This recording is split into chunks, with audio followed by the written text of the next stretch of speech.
হাদিস নম্বর ৭।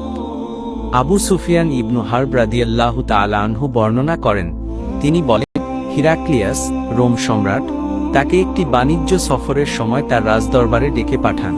যখন তিনি আবু সুফিয়ান কুরাইশদের একটি প্রতিনিধি দলের সাথে সিরিয়ায় অবস্থান করছিলেন, তখন ইসলাম ধর্ম এবং নবী মুহাম্মদ সাল্লাল্লাহু আলাইহি ওয়াসাল্লাম সম্পর্কে হিরাক্লিয়াস কিছু জানাতে ও যাচাই করতে চান। হিরাক্লিয়াস জিজ্ঞাসা করলেন, তোমাদের মধ্যে কে এই ব্যক্তি নবী মুহাম্মদ সাল্লাল্লাহু আলাইহি ওয়াসাল্লাম এর বংশগত দিক থেকে সবচেয়ে ঘনিষ্ঠ? আমি আবু সুফিয়ান বললাম, আমি।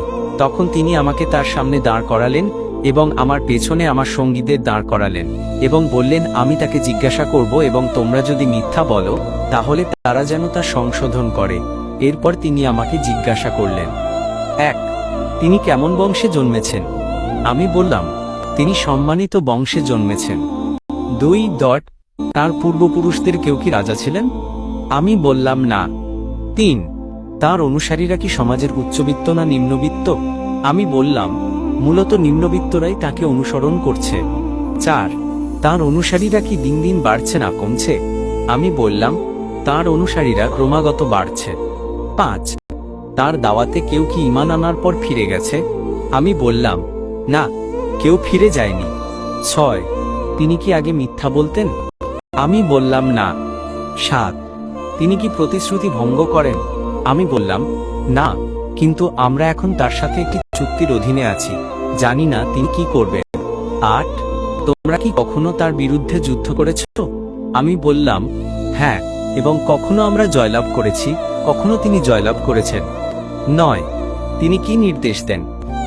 আমি বললাম, তিনি আমাদের বলেন, একমাত্র আল্লাহর ইবাদত করতে, মূর্তি পূজা ত্যাগ করতে, সত্য কথা বলতে, আমানত রক্ষা করতে, আত্মীয়তার সম্পর্ক বজায় রাখতে এবং সালাত নামাজ কায়েম করতে।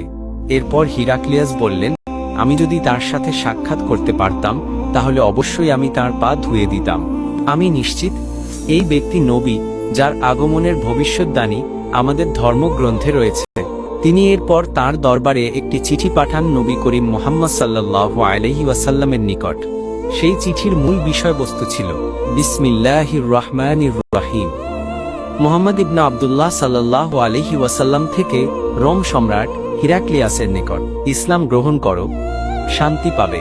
ইসলাম গ্রহণ করো, আল্লাহ তোমাকে দ্বিগুণ পুরস্কৃত করবেন। যদি মুখ ফিরিয়ে নাও তবে তোমার জাতির গুনাহ তোমার ওপর বর্তাবে। উপকার্য: এই হাদিসটি নবী করিম সাল্লাল্লাহু আলাইহি ওয়াসাল্লাম এর নবুয়তের সত্যতা, তার চরিত্রের পবিত্রতা, তার দাওয়াতের সারাংশ এবং অমুসলিম শাসকদের দৃষ্টিতে তার মর্যাদা স্পষ্টভাবে প্রমাণ করে।